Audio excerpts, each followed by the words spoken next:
예배 갱신을 위해서 예배 전에 더욱더 좀 기도하는 마음으로 이렇게 정신없이 이렇게 와서 예배하는 것보다는 기도로 준비를 잘 했으면 좋겠습니다. 할렐루야. 예. 그래서 여기 한 10분 전에는 오셔가지고 기도하시고 또 이렇게 반갑죽 일주일에 만나면, 예, 그러니까 반가우신 분들은 마국간으로 가셔서 대화하시고 오시고, 여기 10분 전에는 누가 오더라도 하나님을 맞이할 준비가 됐구나라는 그런 영적인 분위기가 느껴지도록 그렇게 더욱더 성숙해 갔으면 좋겠습니다. 할렐루야. 예. 우리의 마음과 뜻과 정성을 다해서 우리 하나님 앞에 경건하게 예배 올려드리도록 하겠습니다. 그가 수정같이 맑은 생명수의 강을 내게 보이니 하나님과 및 어린 양의 보좌로부터 나와서 길 가운데로 흐르더라. 다시 밤이 없겠고 등불과 햇빛이 쓸데없으니 이는 주 하나님이 그들에게 빛이심이라. 그들이 세세토록 왕노릇 하리로다. 아멘. 지금까지 우리를 도우신 에베네셀의 하나님, 여기까지 공동체를 인도해 주신 은혜를 감사를 드립니다. 또 우리의 삶이 광야같이 고달픈 인생길이었지만 이스라엘 백성들을 낮에는 구름기둥 밤에는 불기둥으로 인도하신 것처럼 우리를 돌봐 주시고, 목마를 때에 반석을 열어 생수를 열어주시듯이 우리를 공급해 주시고, 또 한 해가 11월이 다가도록 우리를 지키시고 인도해 주셨습니다. 우리를 돌보시고 인도하신 하나님 앞에, 또 우리를 만들어 주시고 길러 주시는 하나님 앞에 우리의 마음과 생각과 뜻을 다 모두와서 오직 하나님께만 영광 돌리는 경건한 영적인 예배가 되도록 이곳에 함께하여 주시고 인도하여 주시옵소서. 간절히 원하오며 예수님의 이름으로 기원하옵나이다. 아멘. 우리 다 같이 일어나셔서 찬송가 2장 송령 하나님 앞에 영광 돌리겠습니다.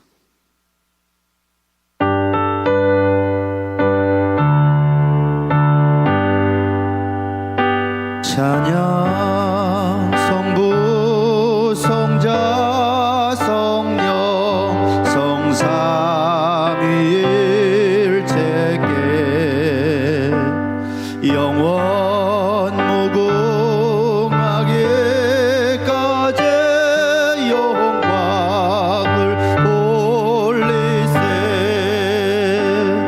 영광을 돌리세. 다시 한번 찬양합니다. 찬양 성부 성자 성령 성삼위일체계 영원 무궁하게까지 영광을 돌리세. 영광을 돌리세. 아멘. 우리 하나님 앞에서 시편 46편을 교독하도록 하겠습니다. 하나님은 우리의 피난처시요 힘이시니 환난 중에 만날 큰 도움이시라.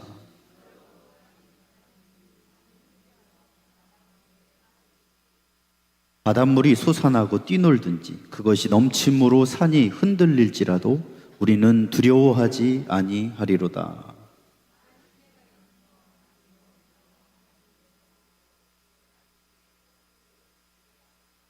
하나님이 그 성중에 계심에 성이 흔들리지 아니할 것이라. 새벽에 하나님이 도우시리로다.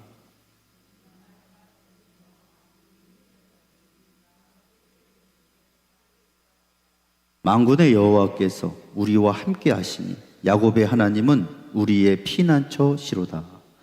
이르시기를 너희는 가만히 있어 내가 하나님 됨을 알지어다.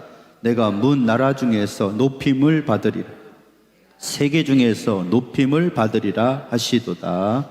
아멘. 우리 다 같이 하나님 앞에 고백의 기도를 드리겠습니다. 회개하는 자녀의 죄를 기꺼이 용서해 주시는 하나님 아버지, 이 시간 이웃을 사랑하지 못한 죄를 고백합니다. 저희는 1만 달란트의 빚을 탕감받은 사람처럼 값없이 죄사함을 얻어 구원받은 성도가 되었건만 우리에게 형제의 눈에 있는 티를 보며 정죄하기를 서슴지 않았습니다. 눈에 보이는 꺼져버렸나요? 눈에 보이는 형제를 사랑하지 못하면서도 보이지 않는 하나님을 사랑하노라 외쳤습니다.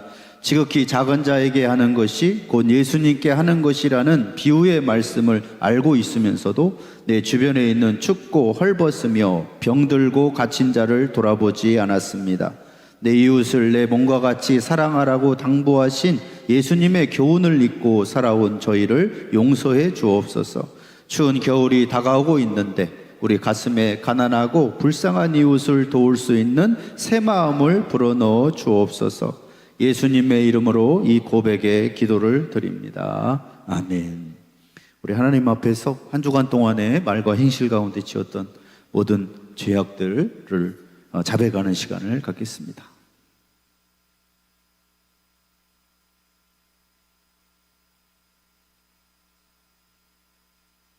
우리 주님께서 말씀하십니다. 여호와의 말씀이니라. 그날 그때에는 이스라엘의 죄악을 찾을지라도 없겠고 유다의 죄를 찾을지라도 찾아내지 못하리니 이는 내가 남긴 자를 용서할 것임이라. 아멘. 우리 다같이 우리의 믿는 바를 사도신경으로 하나님 앞에 고백하겠습니다. 나는 전능하신 아버지 하나님 천지의 창조주를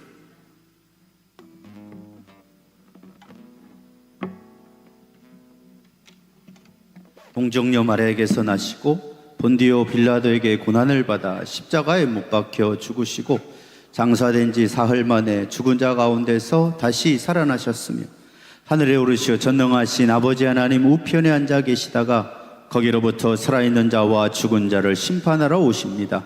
나는 성령을 믿으며 거룩한 공교회와 성도의 교제와 죄를 용서받는 것과 몸의 부활과 영생을 믿습니다. 아멘. 할렐루야.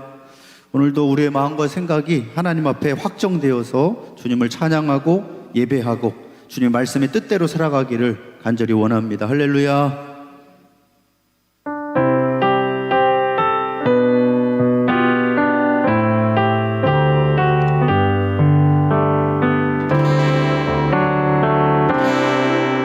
모든 상황 속에서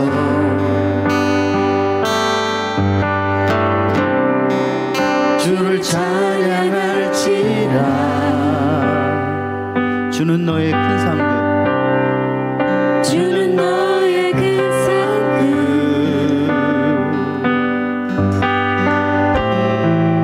큰 도움이시라. 주의 얼굴 구할 때, 주의 얼굴 구할 때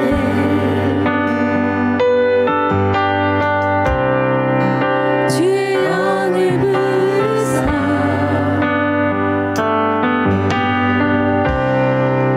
그 사랑 안에서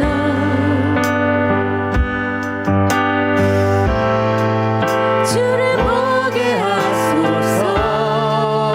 내 영혼이 내 영혼이 확정되고 확정되어 싸우니 믿음의 눈으로 주를 바라봅니다. 내 영혼이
시간에 믿음의 눈을 들어 주님만을 바라보기를 간절히 원합니다. 할렐루야. 아멘.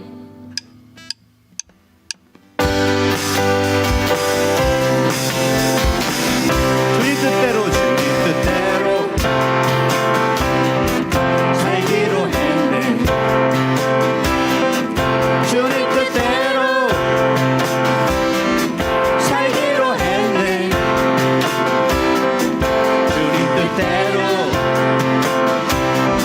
살기로 했네. 뒤돌아서지 마.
주저앉지 않으리. 아멘. 어떤 어려움에도 어떤 어려움에도 주의 길을 선택하리. 이 가운데로 걸으리 주님을 내게 보내 믿음 가지고 가지고 세상으로 세상에 나타내리라. 놀라운 주의 사랑을 주의 꿈을 안고 일어나리라. 설한 능력으로 일어나리라. 이 땅의 부흥과 외로움 바로 나로부터 시작되리. 주의 꿈을 안고 일어나리라. 선한 능력으로 일어나리라. 이 땅의 부흥과 회복이 바로 나로부터 시작되리. 할렐루야. 아멘. 이 땅의 부흥은 나로부터 시작될 줄 믿습니다. 할렐루야.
하나님의 역사를 밝히 볼 수 없는 한계를 가지고 있습니다.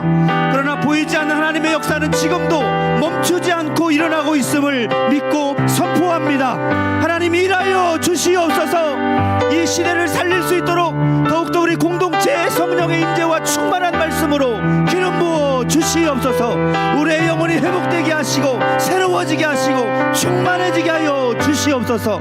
우리의 육신을 고쳐주시옵소서. 강건케 하여 주시옵소서. 우리의 삶에 그리스도의 향기와 주님의 능력이 나타날 수 있도록 한 주간 동안에도 우리를 이끄시고 인도하여 주시고 주님이 역사하여 주시옵소서. 간절히 원하고 소원하오며 예수 그리스도의 이름으로 감사하며 기도 올리옵나이다. 아멘. 하나님께 감사와 영광의 박수 올려드리겠습니다.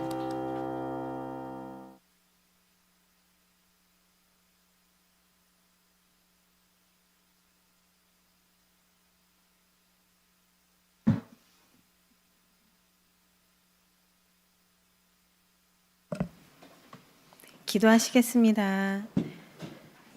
지금도 살아계시고 모든 만물을 다스리는 주님, 오늘도 주님께 예배를 드릴 수 있게 해주셔서 감사합니다. 한 주간도 저희들의 주님의 은혜로 지켜 보호해 주시고 주님 앞에 모여 예배할 수 있도록 이끌어 주신 은혜 감사와 찬양으로 주님께 영광을 올려드립니다. 하나님 긍휼과 용서로 저희를 기다려 주시는 주님, 저희는 주님의 말씀대로 살지 못하고 주님의 은혜를 알지 못해 불평불만과 내 생각 내 뜻대로 살아가고 있습니다. 저희의 잘못을 고백하고 회개하오니 저희를 불쌍히 여기시고 저희의 죄를 사하여 주시고 주님의 지혜를 주셔서 하나님의 뜻을 알게 하시고 하나님 뜻 안에서 때를 기다리며 낙심하지 않고 기도와 감사와 찬양으로 준비하는 우리가 되길 소망합니다. 주님, 벌써 연말입니다. 1년을 돌아보게 하시고 잘하고 있는 것, 못하고 있는 것들 돌아보게 하시고 내년도 주님 안에서 계획을 세우고 주님과 함께 하는 걸 믿으며 주님과 더욱 친밀한 관계로 이끌어 주실 것을 믿습니다.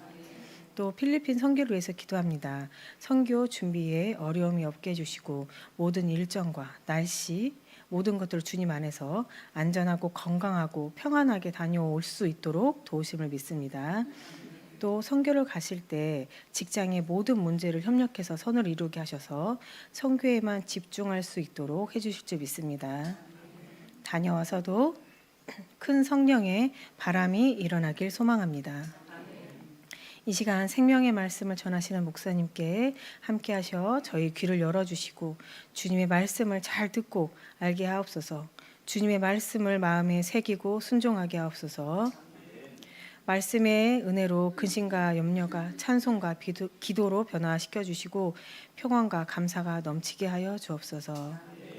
선포하는 말씀마다 권세를 더하여 주시고 이 자리에 참석한 모든 성도들이 심령의 뜨거움을 경험하게 하시고 새 힘을 얻고 승리의 삶을 살아가기를 다짐하는 복된 시간이 되길 원합니다. 예배 자리에 함께 참석하지 못한 성도님께도 동일한 은혜를 베풀어 주시고 아픈 몸과 상처받은 우리의 마음을 예수님의 보혈의 피로 치유하여 주옵소서. 또 우리 아이들을 주님을 인격적으로 만나고 주님이 주신 달란트를 잘 알고 개발하고 준비할 수 있게 해주시고 주님의 쓰심에 크게 영광 받을 수 있고 영광을 돌리게 하는 우리 아이들이 될 수 있도록 역사하여 주실 줄 믿습니다. 또 새학교 준비하고 있습니다. 만남의 축복을 주셔서 믿음의 친구들과 좋은 선생님들을 만날 수 있게 해주셔서 학교 생활을 즐겁고 평안하게 이끌어 주실 것을 믿습니다. 예배를 위해 봉사하시는 손길에 주님의 축복을 다하여 주옵소서. 예배의 처음과 끝을 주님께 맡기오며 거룩하신 예수님의 이름으로 기도드립니다. 아멘.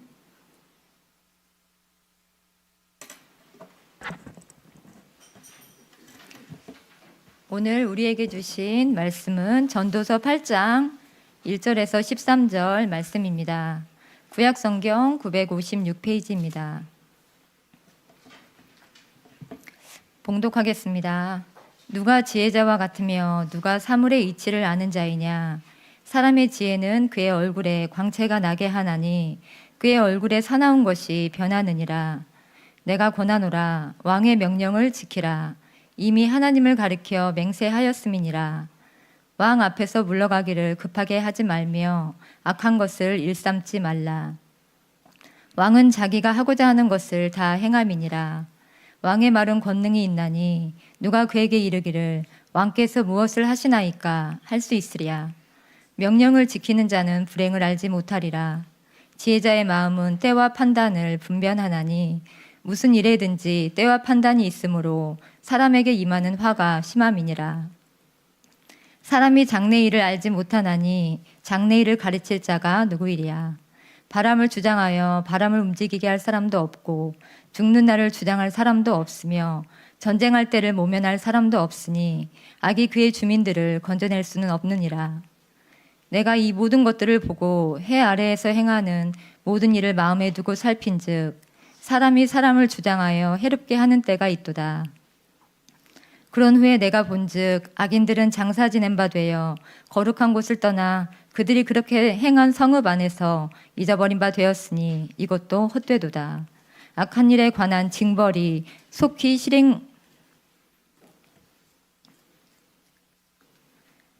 실행되지 아니하므로 인생들이 악을 행하는 데에 마음이 담대하도다.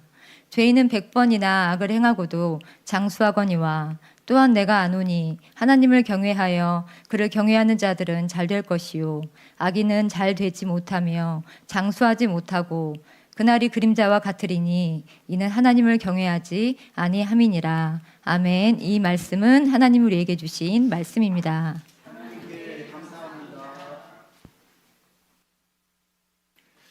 기도하시겠습니다. 하나님 아버지, 오늘 또 우리가 11월 마지막 주를 맞이하여서 하나님 앞에 나와서 예배를 올려드립니다. 우리의 예배가 한 주 한 주 하나님이 기뻐 받으시는 예배가 될 수 있도록 성령께서 우리를 이끄시고 함께하여 주시옵소서. 특별히 주님의 말씀이 없이는 우리의 영혼이 살아날 수가 없사오니 주의 말씀으로 우리를 깨우쳐 주시고 한 주간 동안에도 말씀대로 순종함으로 주님의 능력 가운데 살아갈 수 있도록 우리를 이끌어 주시옵소서. 간절히 원하오며 예수님의 이름으로 기도 올려옵나이다. 아멘. 할렐루야. 우리 한번 따라하시죠. 하나님을 경외하는 자들은 잘 될 것이라. 제가 어떤 아는 분이 다른 지역을 갔는데 그런 얘기를 하시더라고요. 교회를 안 다니시는 거예요. 그래서 아니 왜 교회를 안 가냐 그랬더니 교회를 갔는데 교회가 뭐 아무런 영적인 분위기도 없고 사랑도 안 느껴지고 그래서 예배에 앉아 있는 것이 무슨 의미가 있는가 뭐 이런 생각이 들었다라는 거예요. 화면이 안 나옵니까? 그냥 내버려 두십시오. 목소리만 나와도 되니까. 그래서 제가 그런 생각을 했습니다. 근데 그 교회를 처음 가봤는데 뭐 어떻게 그걸 느낄 수 있을까요? 뭘로 느끼는 겁니까? 분위기로 느끼는 거죠. 분위기로. 제가 그런 생각을 하면서 만약에 우리 교회는 어떤 사람이 한번 예배 드리러 왔을 때 과연 어떤 분위기를 느낄까? 고민이 되더라고요. 그러면 영적으로 하나님을 사모하고 또 뜨겁고 경외하는 마음이 살아있는 교회는 어떤 분위기일까 생각을 해보면 예배 전에 뭐 하고 있겠습니까? 기도하고 있겠죠. 예배 전에 뜨겁게. 그러면은 예수를 안 믿다가 온 사람들도 뭐 때문에 앉아서 저렇게 뭘 기도를 하고 있을까? 그렇지 않겠어요? 근데 우리가 자칫하면 예배가 세미나가 될 수가 있어요. 세미나는 뭐예요? 세미나 받기 전에 뭐 합니까? 옆에서 차 마시고 막 얘기하다가 시간 됐냐고 들어가잖아요. 우리는 세미나를 듣습니까? 예배를 드립니까? 예배를 드리잖아요. 그래서 여러분을 뭐라고 하려고 한 게 아니라 저를 포함해서 저도 다음 주부터는 10분 전에 앉아서 강단에서는 기도를 더 해야 되겠다. 왜 그러냐면 누가 오든지 우리 교회도 마찬가지고 마음이 떨어졌던 사람이 와도 예배 자리에 앉기만 해도 하나님의 임재가 넘치는 교회가 되게 해달라고 오래 기도해 왔는데 과연 우리 교회가 그런 모습이 있는가라고 생각해 보면 지금 부족하다 그러면 만들어가면 되잖아요. 그래서 다음 주부터는 이야기는 밖에서 예배 10분 전에는 안에 오면 뭐 해야 됩니까? 기도해야 됩니다. 목사님 저는 기도 10분 힘듭니다. 이러신 분들은 눈만 감고 계시기 바랍니다. 눈만 감고 하시면 돼요. 왜냐? 그 분위기를 만들어가는 거니까. 그러니까 누가 오더라도 하나님 앞에 예배의 마음을 갖춰야 되겠다. 우리 항상 써놓잖아요. 예배 10분 전에는 기도로 준비해 주세요. 근데 이제 너무 익숙하다 보니까 이제 그건 안 들어오고 이제 반가우니까 얘기도 하고 막 하는데, 얘기는 게 나쁜 거 아니에요. 그런데 예배당에 딱 들어오면 여기는 주님 앞에 예배를 준비하고 있는 자리가 되고, 그래서 예전에는 예배 전에 뭐 했습니까? 준비 찬송 했습니다. 예전 교회는 준비 찬송 아시죠? 11시면은 15분 전부터 와서 찬송가 부르면서 예배의 마음을 준비하는 시간을 가졌어요. 우리 교회는 왜 11시 전에 준비 찬송을 안 합니까?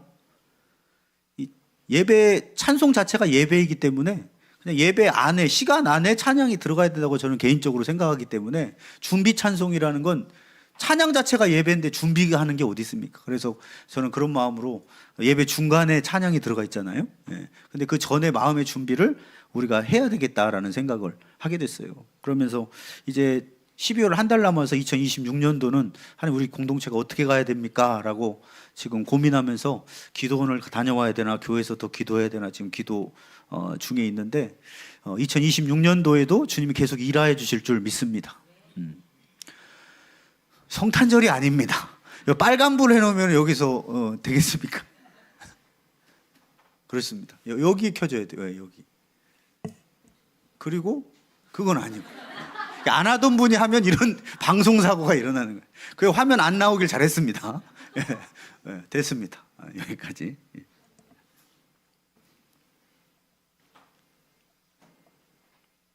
그래서 우리가 보통 그런 얘기 하잖아요. 주일에만 예배 잘 드리면 뭐하냐, 밖에서는 그냥 자기 마음대로 사는데, 그런 얘기 종종 신앙생활에서 하잖아요. 근데 반대로 얘기해 보면 주일도 안 뜨거우면 어떻게 하려고 하는 겁니까? 이해 가시겠어요?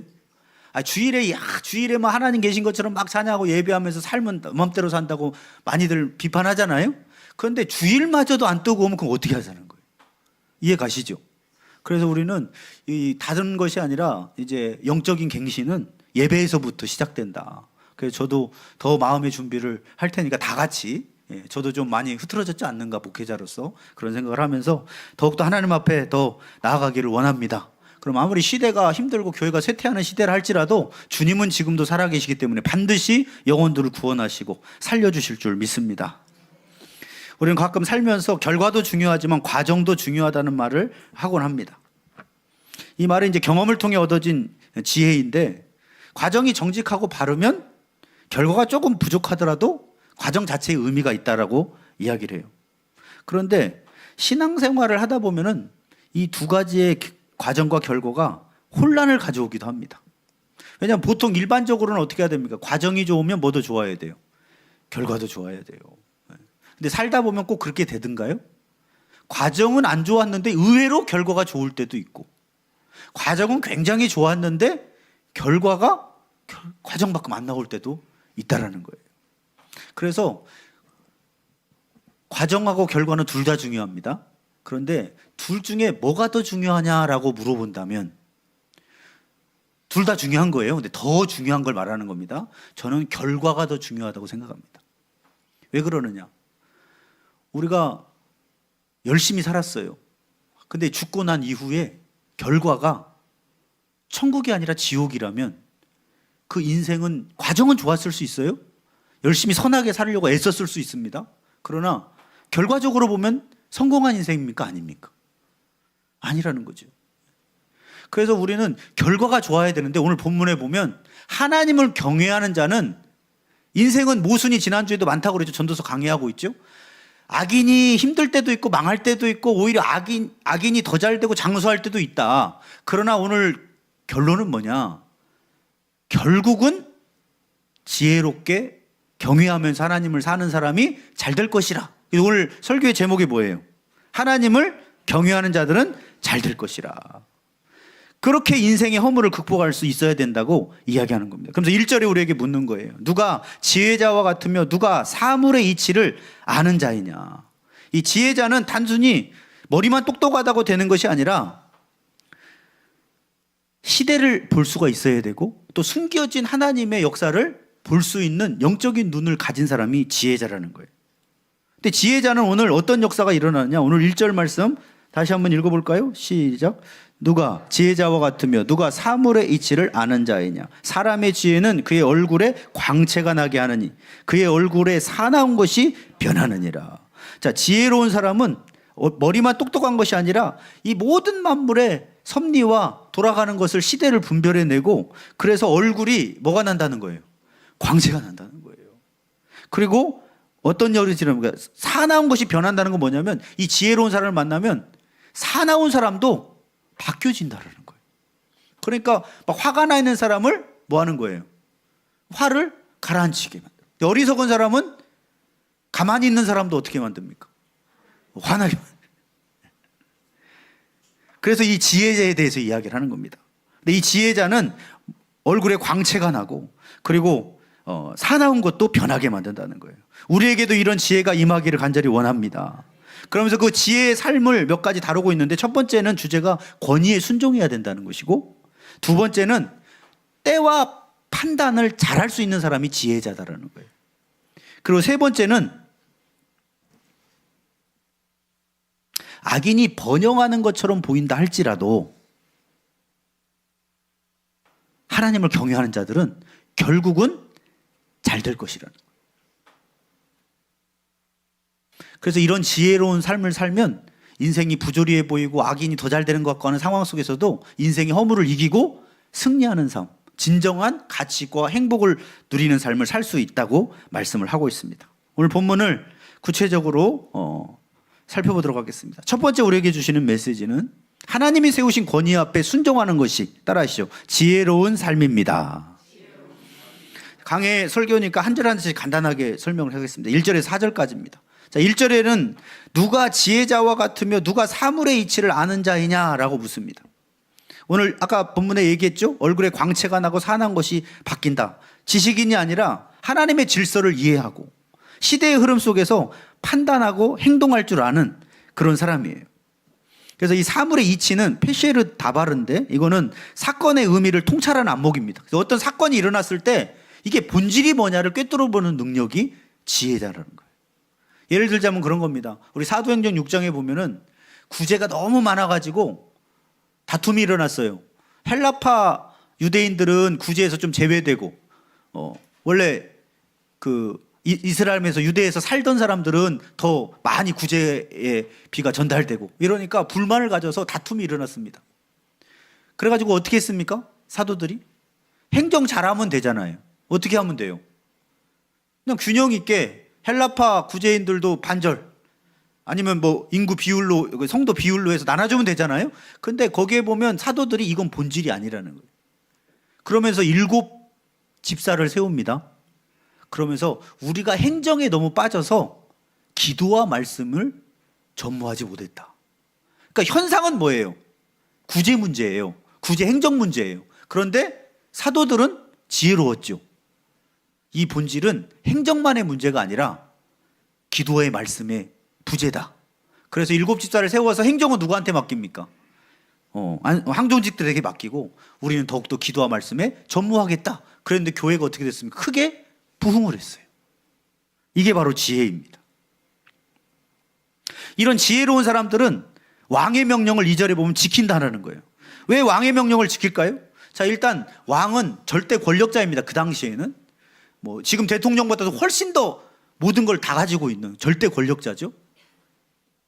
근데 이걸 왕이기 때문에 단순히 굴복하라는 것이 아니라 이 왕을 세우신 분이 누구예요? 하나님이십니다. 로마서 14장 1절에 보면 모든 권위는 하나님께로 나오는 겁니다. 그래서 이 지혜로운 사람은 하나님이 세우신 왕을 인정할 줄 알고 뭐 한다는 거예요? 순종할 줄 안다라는 거예요. 그래서 다윗 왕이 지혜로운 거 아닙니까? 사울 왕이 말도 안 되는 누명을 씌워서 시기 질투해가지고 10년간을 죽이려고 쫓아다녀요. 그런데 죽일 기회가 2번이나 있었죠? 동굴에서 혼자 사울 자고 있을 때 그 동굴 안에 있었어요. 그럼 자고 있는 사람 죽이는 건 쉽습니다. 얼마나 시달키겠어요. 그런데 왜 안 죽입니까?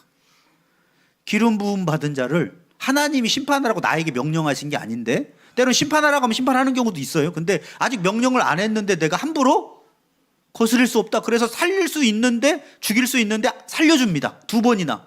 그랬더니 사울왕이 감동해가지고 내가 잘못했다 다윗아 그래놓고 또 쫓아다니고 또 쫓아다니고. 그리고 나중에 전쟁에서 죽었어요. 근데 그 죽고 나니까 온 이스라엘 백성들이 다윗을 누구로 삼았습니까? 왕으로 삼았어요. 지혜로운 삶은 3절에 그래서 이렇게 얘기하는 거예요. 왕 앞에서 물러가기를 급하게 하지 말아라. 그러니까 왕의 명령을 했는데 이걸 잘 이행하려면 조급하면 안 되죠. 그런데 막 그냥 자기 생각과 판단으로 막 급하게 움직이고, 그리고 악한 일을 일삼지 말라. 악한 일이 뭐겠어요? 왕을 거스리는 일이겠죠. 왜냐? 4절에 보면 왕의 말은 권능이 있나니 누가 그에게 이르기를 왕께서 무엇을 하시나이까 할 수 있으랴. 아무도 그 당시에 왕에게 왜 이렇게 합니까? 라고 말하기 쉽지가 않다는 거예요. 이 말씀은 오늘날 우리에게도 적용됩니다. 우리는 여러 권위 아래서 살아가는데, 가정에서는 부모의 권위가 있고, 교회에서는 목회자의 권위가 있고, 직장에서는 상사의 권위가 있고, 사회에서는 정부의 권위가 있습니다. 그런데 이 권위들이 다 옳으냐? 자, 부모님은 다 옳습니까? 우리 부모거지만 아시죠? 부모님 분들은 다 옳지 않다는 거. 그러면 회사 사장님은 다 옳습니까? 정부가 하는 일은 다 맞습니까? 아니에요. 그러나 그 권위가 무너지면 더 질서가 무너지는 거예요. 그래서 함부로 권위를 다 무너뜨리려고 하지 않는다는 거예요, 지혜로운 사람은. 왜? 더 큰 것이 무너질 수 있으니까.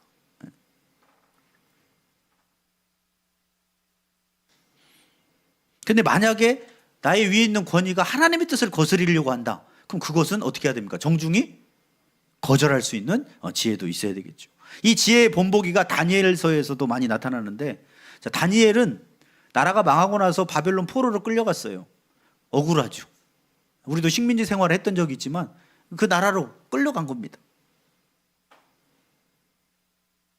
근데 왕이 주는 진미를 먹으라고 돼 있는데, 그 당시에는 다 우상숭배에 바쳐진 제물이었기 때문에 그걸 먹는 것이 우상숭배에 참여하는 것로 생각하던 시대였어요. 그러니까 이걸 안 먹어야 돼. 거스리면 안 되죠? 그래서 어떻게 했습니까? 다니엘이. 다니엘 7장 8절에 보면 뜻을 딱 정합니다. 나는 우상숭배는 하지 않겠다. 그런데 갑자기 그 환관장한테 이렇게 얘기하죠. 이렇게 얘기한 건 아니죠. 저는 목에 칼이 들어와도 음식을 먹지 않겠습니다. 그럼 왕이 기분이 좋겠습니까? 왜 안 먹어? 모르겠습니다. 애가 갑자기 막 눈이 시뻘개지더니 왕이 주는 거 다 안 먹겠대요. 죽여라. 끝나는 거예요. 포로로 끌려왔으니까. 그런데 다니엘이 어떻게 합니까? 제가 거기에 있는 거 전 시험해 보셔서 10일 동안 채식만 주십시오. 그래서 채식만 주셔가지고 10일 동안 비교해 보셔가지고 왕의 진미를 먹는 소년들하고 저하고 비교해 보셔서 아무 문제가 없으면 저는 그 음식을 먹지 않도록 해 주십시오. 그래가지고 10일 동안, 왜 그러냐면 잘못하면 환관장이 얘 얼굴 안색이 왜 그래? 안 먹였어? 그러면 또 환관장이 체벌받을 수 있잖아요. 그러니까 10일 동안 먹여봤는데 누구 얼굴이 더 빛이 났다고 써 있어요? 다니엘 얼굴이 바짝바짝 빛이 나는 겁니다. 지혜도 10배나 주고. 그래서 결국은 어떻게 합니까? 다니엘을 선택하죠. 다니엘이 정치도 잘했잖아요. 그런데 또 음모를 꾸민 대적자들이 어떻게 합니까? 기도하는 사람은 사자굴에 집어넣는 걸로 조서를 쓰게 만들어서 왕에게 사자굴에 던져졌습니다. 그런데 다니엘서 6장에 보면 왕이, 말씀이 안 보이죠? 여기 나옵니까? 네, 말씀 나오네요. 왕이 궁에 돌아가서는 밤이 새도록 금식하고 그 앞에 오락을 그치고 잠자기를 마다하니라. 이튿날에 왕이 새벽에 일어나 급히 사자굴로 가서 다니엘이 든 굴에 가까이 이르러서 슬피 소리질러 다니엘에게 묻되, 살아계신 하나님의 종 다니엘아, 네가 항상 섬기는 내 하나님이 사자들에게서 능히 너를 구원하셨느냐? 자, 왕이 조서를 썼어요. 근데 다니엘이 기도하는 게 발각됐어요. 그래서 왕 아닌 존재에게 기도하거나 신에게 하면 사자굴에 넣기로 했는데 안 넣으면 왕의 권위가 어떻게 됩니까? 떨어지겠죠. 그러니까 정말 아끼는 다니엘이셨지만 사자굴에 넣은 겁니다. 그래서 막 밤새 씨름하다가 찾아가서 다니엘아, 하나님이 너를 정말 구원했느냐 물어봤어요. 그랬더니 다니엘이 왕에게 아뢰되, 왕이여 원하건대 왕은 만수궁왕하옵소서. 잘못하면 이런 생각할 수 있죠. 너무한 거 아니야? 기도한 게 뭔 죄라고? 그것도 집에서, 그죠? 집에서 창문 열고 예루살렘 향해서 기도했잖아요. 그러니까 오히려 원망불평할 수 있잖아요. 그런데 첫 마디가 뭐냐? 왕이여 만세수를 하옵소서, 만수무강하옵소서. 나의 하나님이 이미 그의 천사를 보내어 사자들의 입을 봉하셨으므로 사자들이 나를 상하지 못하였사오며 이는 나의 무죄함이 그 앞에 명백함이오며 또 왕이여 나는 왕에게도 따라하시오 해를 끼치지 아니하였나이다. 그 다니엘은 정말 느부갓네살 왕이 어떤 왕입니까? 그 전해지는 그 고전에랑 보면 사람들을 그 밧줄로 묶어가지고 사지를 찢었다고 그래요. 얼마나 포악한 왕인지 모릅니다. 그러니까 우리가 보면 정말 존경할 수 없는 포악한 왕이 느부갓네살 왕이었는데 그 느부갓네살 왕에게도 뭘 갖춰요? 예의를 갖출 줄 아는. 그래서 그 뒷절에 뭐라고 나옵니까? 왕이 심히 기뻐서 다니엘을 굴에서 올리게 하고 다니엘을 대적했던 사람들을 사자굴에 넣어라 그랬더니 땅에 떨어지기도 전에 굶었던 사자들이 다 먹어버렸어요. 이게 바로 지혜자라는 겁니다. 이 지혜자는 왕의 권위에 뭐 할 줄 알아요? 순종할 줄 알고 그리고 왕의 권위를 걱정할 줄 아는. 근데 우리가 만약에 왕이라고 생각해 보면 나의 권위를 인정해주고 존중해주고 아까 왕이여 만수무강하옵소서 그러면서 이렇게 대우해주고 따라주는 사람에게 어떻게 할 것 같습니까? 당연히 좋은 것들을 해주겠죠. 그러니까 우리가 직장 생활할 때도 마찬가지잖아요. 직장에서도 억울한 일 얼마나 많습니까? 직장인들 들어보면 만족보다 불만족이 80% 이상이에요. 들어보면. 근데 우리가 그걸 다 표출을 합니까?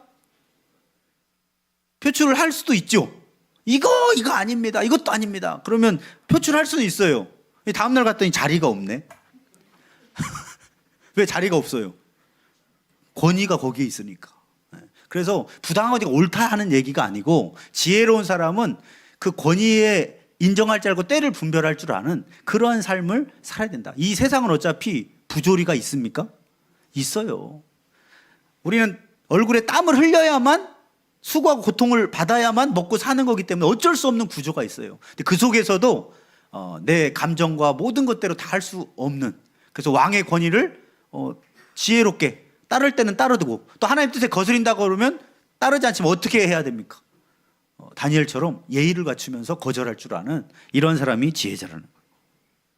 그 두 번째로는 무슨 일이든지 때와 판단을 할 줄 아는 지혜를 가지라고 말하고 있습니다. 5절에서 9절까지 5절에 보니까 지혜자의 마음은 때와 판단을 분별한다. 여기서 때와 판단은 어떤 때냐? 하나님이 정하신 때를 말하는 거예요. 그리고 판단은 그 때를 해석하고 반응하는 지혜입니다. 그러니까 주님이 지금 일하고 있을 때 주님이 하라고 하는 것을 할 수 있는 그런 지혜를 말하는 거예요. 이런 사람들은 신중합니다. 왜냐하면 내가 지금 말해야 될 때인지 아닌지 이걸 해야 될 때인지 아닌지를 분별해내요. 우리 요즘에 큐티 뭐 하고 있습니까? 느헤미야서 하고 있잖아요. 느헤미야가 예루살렘 성이 아직도 회복이 안 됐다는 고통의 소식을 듣고 근심이 가득해지죠. 나라가 망했는데 재건이 안 되고 있는 거예요. 나라가 망한 지 100년 가까이 됐는데. 그러니까 느헤미야가 근심이 가득한데 술 맡은 관원장이었잖아요. 술 맡은 관원장이 뭐 하는 사람이에요? 왕에게 독탈 수도 있고 암살할 수도 있으니까 먼저 먹고 최고 신임하는 사람을 두는 거죠. 그런데 갑자기 얼굴에 근심빛이 도니까 잘못하면 그 당시에는 큰일 납니다. 너 의심받을 수 있죠. 암살 계획하고 있는가 이럴 수 있잖아요. 왕이 물어보잖아요. 왜 이렇게 얼굴에 근심빛이 있느냐. 그랬더니 느헤미야가 어떻게 합니까? 그냥 말을 먼저 하는 게 아니라 하늘의 하나님께 묵도하고 그러니까 그 순간에도 지금 말을 해야 될 때인지 아닌지 어떤 말을 해야 되는지를 하나님께 물으면서 그 때와 판단을 구하는 이 다니엘의 지혜를 볼 수가 있습니다. 여러분 우리가 사는 세상은 왔다 갔다 선한 사람이 잘 되고 악한 사람은 다 망하고 이런 세상이 아닙니다.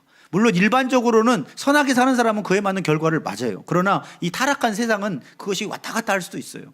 근데 이런 세상을 우리가 살아가다 보면 열심히 살았는데 억울한 일을 당할 수도 있고 여러 가지 일들을 우리가 살다가 겪을 수 있습니다. 그때마다 때와 판단이 우리에게 있어야 된다는 거예요. 근데 그 때와 판단력은 어디서 나옵니까? 하나님께로 나와요. 그걸 지혜라고 하는데 잠언서 1장 7절에 보면 여호와를 경외하는 자에게 뭐가 임합니까? 지혜가 임한다고 말씀을 하고 있습니다. 7절에는 그래서 인간의 한계를 말하고 있어요. 사람이 장래일을 알지 못하는 장래일을 가르칠 자가 누구냐. 아무리 똑똑한 사람이어도 내일 무슨 일이 일어날지 알 수 없습니다. 1시간 뒤에 무슨 일이 일어날지도 모르는 거예요. 그러면서 8절에 인간의 무력함을 더 말하고 있는데 바람을 주장하여 바람을 움직이게 할 사람도 없고, 우리 중에 그런 사람도 없죠? 바람을 움직일 수 있는 사람. 죽는 날을 주장할 사람도 없으며 전쟁할 때를 모면할 사람도 없으니 악이 그의 주민들을 건져낼 수 없느니라.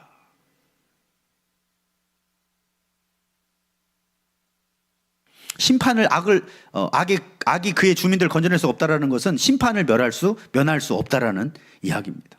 그러면서 이 결론에 도달해요. 9절에 보니까 내가 이 모든 것을 보고 해 아래 생하는 모든 일을 마음에 두고 살핀즉 사람이 주장하여 해롭게 하는 때가 있도다. 이건 뭐냐면 사람이 사람을 주장한다는 게 뭐예요? 권력을 가진 사람이 압제하고 누르고 힘으로 부당한 일을 하는 일들이 살다 보면 있습니까? 있다라는 거예요. 그런데 놀라운 것은 뭐냐? 그런 속에서도 누구는 일하십니까? 하나님이라서요. 느부갓네살 같은 포악한 왕 밑에서도 다니엘을 통해서 엄청난 일을 주님이 행하셨어요. 바로 왕도 얼마나 강박한 왕입니까? 그런데 그 아래서 요셉은 거기서도 존경을 받았고, 그리고 그걸 대적했던 모세, 내 백성을 내놔라, 하나님께서 보내셨죠. 그런데 결국은 바로 왕은 어떻게 됩니까? 하나님의 때가 되니까 심판을 받게 됐다는 거예요. 결국 하나님의 때를 바라보면서 심판에 이를 수 있기 때문에 우리는 성급하게 판단하지 않고 주님의 때를 기다릴 줄 알아야 된다는 거예요. 이번 한 주간 동안에도 권력에 의해서 억울하게 압제를 당하거나 힘든 일이 있다 할지라도 뭐를 기다려야 됩니까? 때, 판단, 주님의 때가 맞는지, 이런 상황을 잘 판단할 수 있는 지혜가 있어야 된다는 거예요. 이런 사람은 특징이 있어요. 감정에 휘둘리지 않고 즉흥적으로 판단하지 않습니다. 아까도 왕의 명령할 때 섣불리 움직이지 말라 그랬죠. 그래서 우리들이 하나님께 느헤미야처럼 기도하면서 주님, 지금 이렇게 힘든 상황 속에서, 억울한 상황 속에서 내가 지금 어떻게 행동하는 것이 주의 뜻에 맞겠습니까? 그리고 지금 해야 됩니까? 말아야 됩니까? 우리는 모두 가장 적절하게 반응해야 될 때를 잘 모르는 사람들입니다. 왜?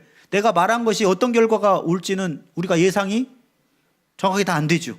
그래서 모든 때와 판단을 가지고 계신 주님께 물어보면서 하나님의 때를 겸손히 기다릴 줄 아는 지혜자의 길을 걸어가시기를 바랍니다.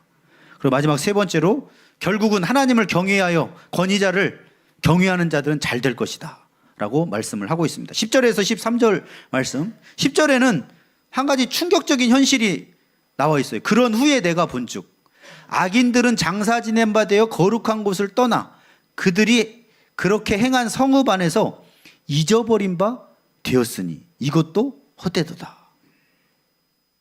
이건 무슨 말이냐면 악을 행하던 자들이 오히려 장례까지 성대하게 치러지고 의로운 사람들은 어떻게 되느냐? 성읍 안에서 잊혀지는 거예요.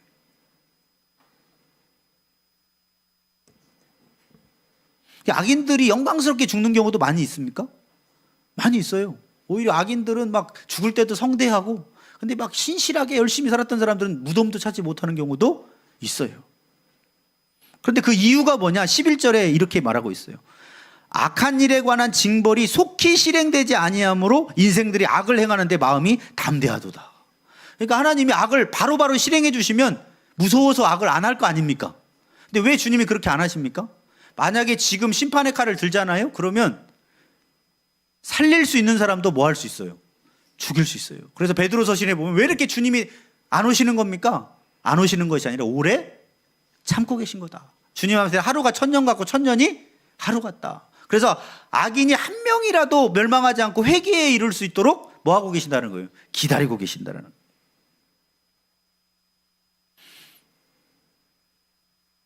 근데 사람들은 이 오래 참음을 그냥 죄를 져도 되는 줄 알고 어떻게 삽니까? 담대하게 행하고 있다는 거예요. 우리 주변에 살다 보면 담대하게 행하는 사람들 있죠? 죄를 졌는데도 뭐 심판을 두려워하지 않는 이런 일들이 그래서 일어나게 되더라는 거예요. 그래서 12절에 이렇게 신함의 핵심을 말하고 있어요. 죄인은 100번이나 악을 행하고도 뭐합니까? 장수하다. 하나님 심판이 바로 다 임하는 건 아니기 때문에 어떤 사람은 악을 100번은 딱 100번 말하는 게 아니겠죠. 삶의 것 자체가 악을 행하는 사람들인데 장수까지 하는 거예요. 이런 일이 있더라는 거예요. 자기가 살펴보니까. 또한 내가 아노니 하나님을 경외하여 그를 경외하는 자들은 잘 될 것이, 이건 무슨 말이냐. 이런 일이 있다 할지라도 제가 아까 결과가 더 중요하다 그랬죠. 끝은 어떻게 되느냐. 하나님을 경외하는 자들이 잘 될 것이다. 이게 오늘 중요한 결론의 말씀이라는 거예요. 이건 성경의 정신입니다. 궁극적인 승리를 말하는 거예요. 시편 1편에도 보면 이런 말씀이 있죠. 악인들은 그렇지 아니하며 오직 바람에 나온 뭐와 같습니까? 겨와 같도다. 겨는 그냥 바람 한번 불면 다 사라져요. 이게 악인의 형통함은 바람에 나는 겨와 같다는 거예요. 그래서 5절에 보니까 그러므로 악인들은 심판을 견디지 못하며 죄인들이 의인들의 모임이 들지 못하리로다. 무릇 의인들의 길은 여호와께서 인정하시나. 따라하시죠. 악인들의 길은 망하리로다. 그래서 13절에 이렇게 결론을 전도자가 맺고 있죠. 악인은 잘 되지 못하며, 이건 결론적인 겁니다. 최종적인 심판을 바라볼 때 장수하지 못하고. 자, 우리 예수 믿는 사람들은 우리가 억울한 일을 당하고 죽었다 할지라도 다시 부활해서 영생을 얻게 되는 줄 믿습니다. 종국적으로는 우리는 최후의 승리를 얻는 사람들이에요. 그러나 악인들은 결국은 둘째 사망에 이르게 되면서 심판을 받게 된다는 거예요. 그날이 그림자와 같으리니 이는 하나님을 경외하지 아니함이라. 그러므로 진정한 지혜는 하나님을 두려워할 줄 아는 마음입니다. 그래서 예수 믿는 우리들은 하나님 앞에 바로 서야 되겠습니다. 지금도 보이진 않지만 살아계신 하나님이 계심을 믿고 그 하나님을 경외하는 태도가 어디서부터 나옵니까? 예배에서부터 나오는 거예요. 그래서 우리가 지난번에도 우리 전도서에도 예배에 대해서 나와 있었죠. 경외하는 마음 없이 나오는 예배가 하나님이 과연 그걸 기뻐 받으시겠느냐.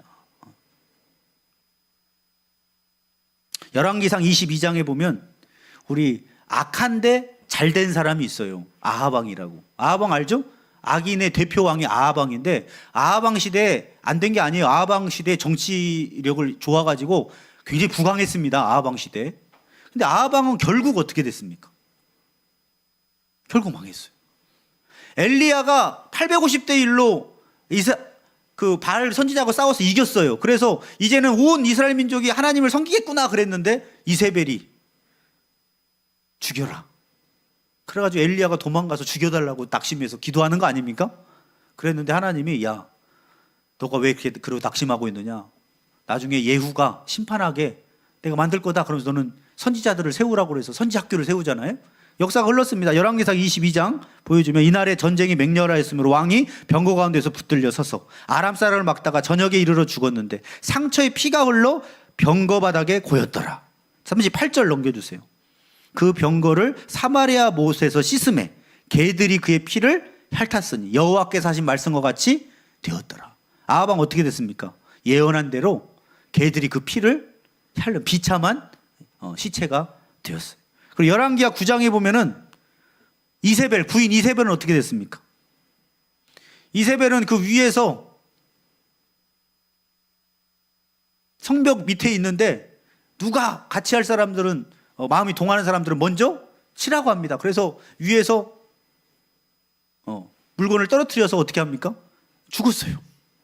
그래서 33절에 나오죠. 이르되 그를 내려 던지라니 내려 던짐에 그의 피가 당과 말에게 튀더라. 그래서 그걸 성벽에 던져버렸는데 35절에 보니까 가서 장사하려 한즉 뭐가 없어요. 두골도 없고 발도 없고 그의 손에는 손 외에는 찾지를 못했다.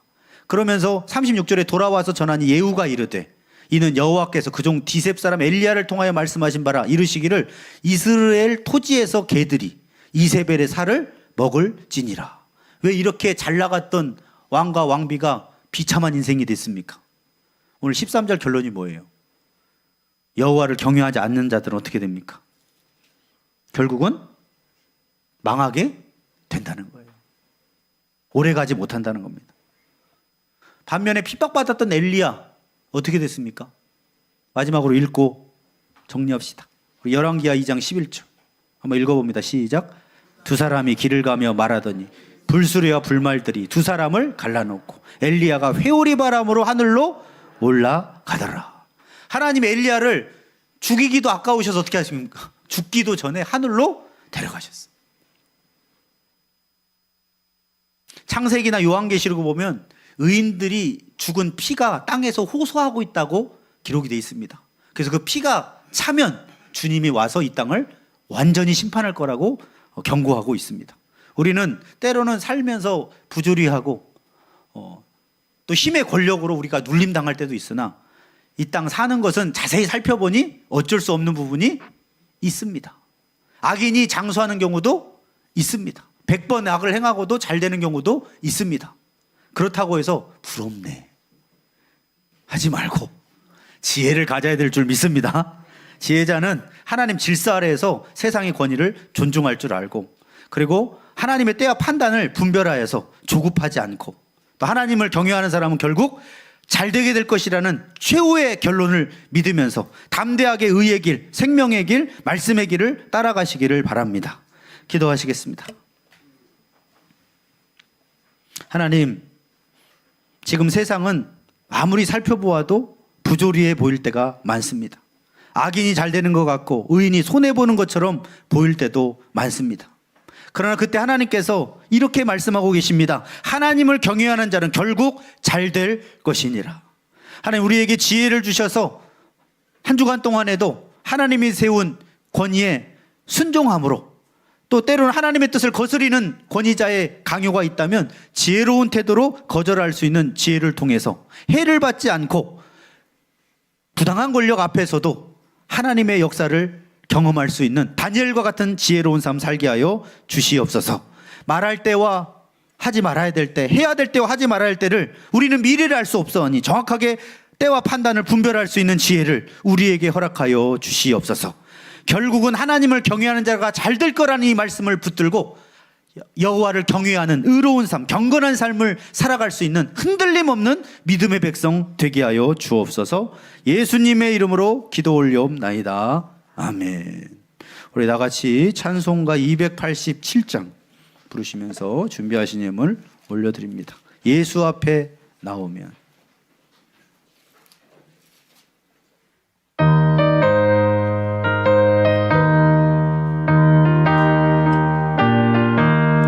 예수 앞에 나오면 죄사함 받으며 주의 품에 안기어 편히 쉬리라.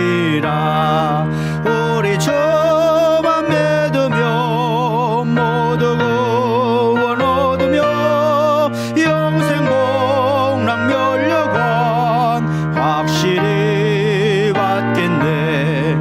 예수 앞에 나와서 은총을 받으며 마음의 기쁨 넘치어 감사하리라. 우리 주만 믿으며 모두 구원 얻으며 영생 복락 면류관 확실히 받겠네.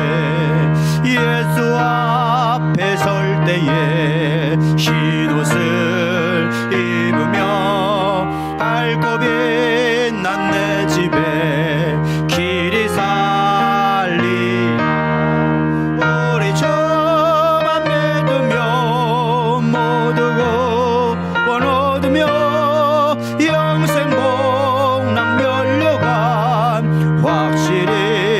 우리 주만 믿으면, 우리 주만 믿으며 모두 구원 얻으며 영생 복락 면류관 확실히 받겠네. 아멘. 기도하시겠습니다. 우리 주만 믿으면 결국 최종적으로 우리는 구원과 영생 복락을 확실히 받겠다고 하는 이 찬송의 가사처럼 우리도 그 확신 속에 거하게 하여 주시옵소서. 여호와를 경외하는 자가 결국은 잘 될 것이라는 주님의 말씀을 붙들고, 또 세상의 권위 앞에 지혜롭게 하시고 순종하게 하시고, 그리고 때와 판단을 잘 하여서 하나님의 역사를 경험하는 놀라운 한 주간이 되도록 인도하여 주시옵소서. 지금까지 우리를 구원해 주시고 인도해 주시고 돌보아 주시고 여러 가지 부당한 이 세상 속에서도 우리를 그냥 내버려 두지 않고 변화시켜 주시고 돌보아 주시고 인도하시고 기도할 때마다 응답해 주시고 필요한 것들을 공급해 주신 주님의 은혜에 감사함으로 여러 가지 주님 앞에 마음을 담아서 드린 예물이 있사오니 하나님 받아 주시옵소서. 주님의 것이오니 주님의 뜻을 따라서 하나님의 나라와 또한 선교지와 그리고 구제가 필요한 곳에 나누어질 때에 드린 손길들마다 먼저 그의 나라 의를 구하는 자들에게 더하여 주시는 하나님의 은혜가 풍성해지게 하여 주시옵소서. 한 주간 동안에도 영혼이 잘된 같이 범사가 잘되고 강건케 하시며 세상에 나아가서 영향력을 발할 수 있도록 충만하게 동행하여 주시옵소서. 감사하며 예수님의 이름으로 기도 올려옵나이다. 아멘. 우리 다 같이 이렇게 살겠습니다. 파송의 결단 외칩니다. 나는 하나님의 성품을 닮은 그리스도의 향기 나는 제자가 되겠습니다.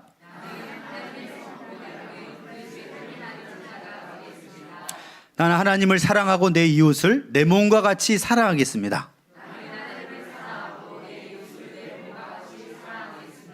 나는 오직 하나님의 영광을 위하여 살겠습니다. 주여 나를 성령이 충만한 그리스도의 증인이 되게 하옵소서. 아멘, 아멘, 아멘. 이제는 우리 주 예수 그리스도의 은혜와 하나님의 무한하신 사랑하심과 성령님의 내주인도 교통 역사하심이 이 부조리한 세상 가운데서 여호와를 경외하는 자가 결국은 잘 될 것이라는 주의 말씀을 확실히 붙들고 한 주간 동안에도 흔들림 없이 하나님만을 경외하며 지혜롭게 살기를 결단하는 십자가 사랑교회 모든 성도들 머리 위에 그 가정과 일터 위에 이 십자가 사랑교회와 군산 땅과 이 민족 위에 이제로부터 영원토록 함께 하시기를 간절히 축원하옵나이다. 아멘.